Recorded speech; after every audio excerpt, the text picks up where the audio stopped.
Today we're reviewing the top 5 crypto exchanges in Australia. I'm going to go through the fees, what it's like to use these platforms, the coins available, and at the end of the video I'm doing an experiment and buying $100 worth of Bitcoin to see exactly how much we'll get with each of these platforms. And we'll see if there are any fees withdrawing this Bitcoin as well. The 5 crypto exchanges we'll be reviewing are CoinSpot, Swyftx, Binance, Independent Reserve, and Coinbase. And I've included my referral links to each of these crypto exchanges down in the description below, so you can get anywhere from $10 to $20 worth of free crypto by using my links. Just remember that this video is general in nature and doesn't constitute personal financial advice. You can read my full financial services guide in the description. It's also important to keep in mind that crypto is a highly speculative and risky investment, so it suits investors with a long investing time frame. I personally only have from 5 to 10% of my portfolio in crypto, and the amount of money that I have invested in crypto is money that I'm prepared to lose. The first crypto exchange is CoinSpot. CoinSpot is one of the most popular crypto exchanges in Australia, and these are the fees that CoinSpot charges: a 0.1% fee for market orders and OTC orders, or a 1% fee for instant buy, swap or sell orders, take profit, stop and limit orders, and recurring buys. It's free to deposit or withdraw money using PayID or direct deposits, but there are fees for depositing using cash or card. This video was recorded on the 10th of January, so by the time you're watching this video, some of the information may have changed. CoinSpot has a wide variety of crypto available on their platform with more than 380 coins. Now let's have a look at what the CoinSpot platform looks like. As you can see, the dashboard is quite seamless and easy to navigate, and in order to buy crypto you simply go into this tab, click on buy Bitcoin. Here you can put in how much you would like to purchase, for example $100 worth, and then you simply click on buy to confirm. And if you would like to try CoinSpot for yourself, you can use my referral link below for $10 worth of Bitcoin. By the way, I'm Queenie and I'm a licensed personal finance content creator, creating content to help your money go further. And if you enjoy this type of content, don't forget to hit like and subscribe for more. The next exchange is Swyftx, which is another very popular crypto exchange in Australia. They charge low fees ranging from 0.1% to 0.6%, and they have no fees for deposits or withdrawals. Swyftx also has a wide variety of crypto available on their platform with more than 330 coins. And this is what the Swyftx platform looks like.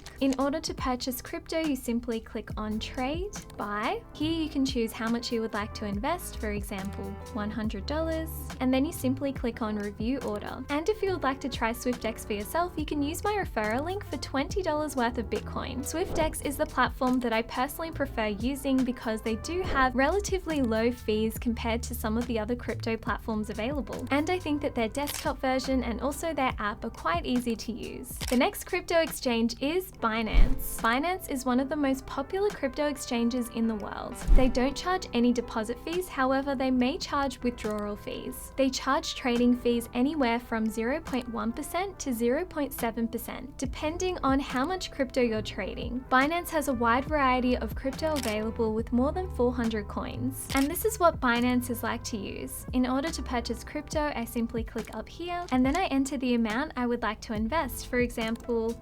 $100. And here I can choose which crypto I would like to purchase. And here they give me a few options on how to deposit money. And then in order to make the purchase, I simply click on buy Bitcoin. And if you would like to try Binance for yourself, you can use my referral link for 10% off your fees. Keep in mind that none of these crypto exchanges ensures that your crypto is 100% secure. As we've seen, one of the biggest crypto exchanges, FTX, collapsed, and so have many others. And even some of the crypto exchanges that are still operating still get hacked from time to time. And that's why it's recommended to have a cold storage wallet so that you can store your crypto offline if you're concerned with security. I personally have a ledger which I use to store my crypto, and whenever I buy crypto, I transfer it into my cold storage wallet just to be safe. And if you're also interested in getting a ledger yourself, I do have a referral link down in my description below. The next crypto exchange is Independent Reserve. They don't charge any fees for deposits or withdrawals, and their trading fees start start from 0.02% to 0.5%, depending on your trade volume. Independent Reserve does have a bit more of a limited choice of crypto available on their platform, with around 28 coins. And this is what it's like to use Independent Reserve. As you can see, their dashboard is very easy to navigate. In order to buy crypto, I simply click up here, and to buy Bitcoin, I simply click here. I can put in how much I would like to invest, for example, $100, and then I simply click on Buy Bitcoin. And if you would like to try Independent Reserve for yourself, you can use my referral link below for $10 worth of Bitcoin. And the final crypto exchange is Coinbase, which is another very popular crypto exchange worldwide. Coinbase has more than 240 coins available on their platform. Coinbase charges fees anywhere from 0.05% to 0.6%, depending on your trade volume. Coinbase may also charge deposit and withdrawal fees, from $10 for depositing money and $25 for withdrawing money. And this is what the Coinbase platform looks like and what it's like to buy crypto. To buy crypto, I simply click here, and here it has a list of all of the crypto available on their platform. To buy some Bitcoin, I simply click on Buy. I can put in how much I would like to invest, for example,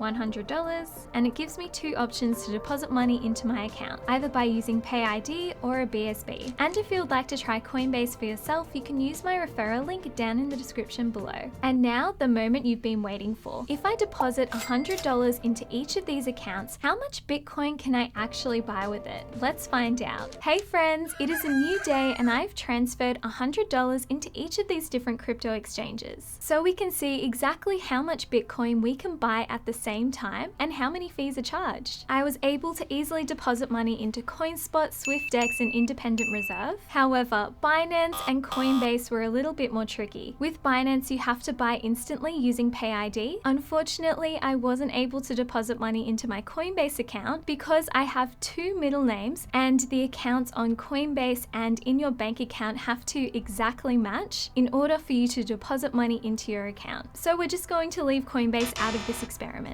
So I've just bought $100 worth of Bitcoin on these 4 different exchanges at the same time. So let's see which exchange has given us the most Bitcoin and which exchanges have given us the least Bitcoin. So the exchange that gave us the most Bitcoin for $100 was Independent Reserve. We got 0.0014294 of a Bitcoin. Next up was Swyftx, where we got 0.0014239 of a Bitcoin, followed by CoinSpot with 0.00140.833 of a Bitcoin. And the last place was Binance with 0.00135.842 of a Bitcoin. Out of each of these platforms, I found Swyftx and CoinSpot the easiest to use. Even though it turns out that Independent Reserve gave us the most Bitcoin in this experiment, I still found Swyftx and CoinSpot much easier to use. It was much easier to find my transaction history and how much Bitcoin I had actually received. The exchange that was the most difficult to use was definitely Binance, because in order to buy Bitcoin, you had to go to an external platform and get all of your documents verified by them before you're able to actually purchase Bitcoin. Even though I've already got a Binance account and I have all of my documents verified by them, there was also no way to easily deposit money into my Binance account so I could instantly buy Bitcoin. So I had to go through this external platform in order to purchase it. Don't forget, I have included my referral links down in the description below if you would like to get some free Bitcoin. And don't forget, it's a good idea to have an external hardware wallet just so that your crypto is stored offline in case there are any compromises with any of these platforms. I have also included a referral link to the ledger down in the description below. So did this crypto experiment surprise you? Which exchange did you think would give us the most amount of Bitcoin for $100? Let me know down in the comments below. Thank you so much for watching this video. I hope you found it useful and I'll see you in the next one. Bye!